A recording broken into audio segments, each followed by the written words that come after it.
আউযু বিল্লাহি মিনাশ শাইতানির রাজিম। বিসমিল্লাহির রহমানির রহিম।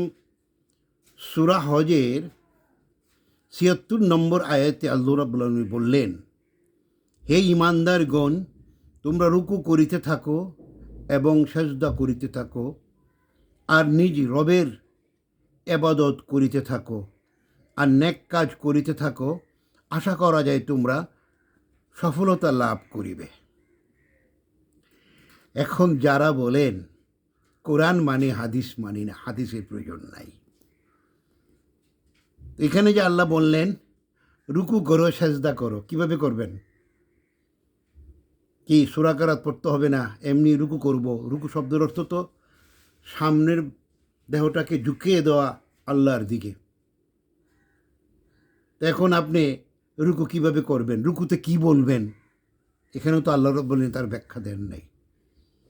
এই জন্যই চরমোনাই পীর সাহেব বলেছিলেন যে আপনি শুধু কোরআন দিয়ে কিছুই করতে পারবেন না, কারণ কোরআনে এরকম অনেক আয়াত আছে যেগুলোর বিশদ ব্যাখ্যা আল্লাহ রাব্বুল আলামিন দেন নাই।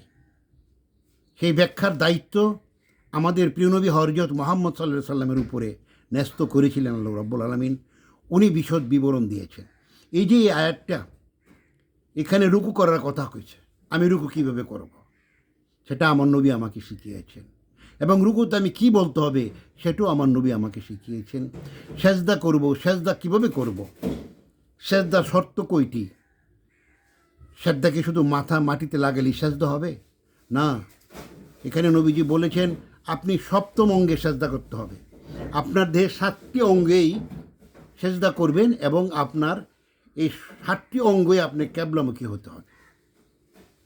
এবং সেজদাতে কি বলবেন সেটাও নবী করিম সাল্লাল্লাহু আলাইহি ওয়াসাল্লাম আমাদেরকে শিক্ষা দিয়েছে।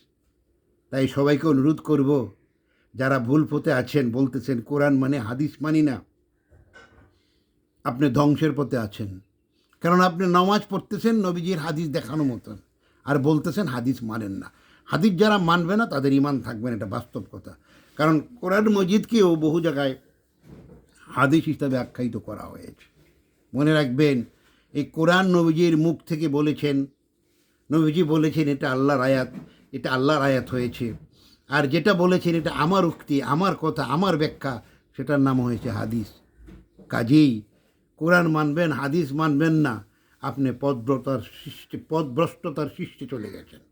তাই সবাইকে অনুরোধ করব, এই ধরনের কথাবার্তা যারা বলে তাদের থেকে নিজকে হেফাজত করুন, সহিশুদ্ধ আমল করুন, সুন্নাহ মাফিক চলুন, জান্নাত লাভের চেষ্টা করুন।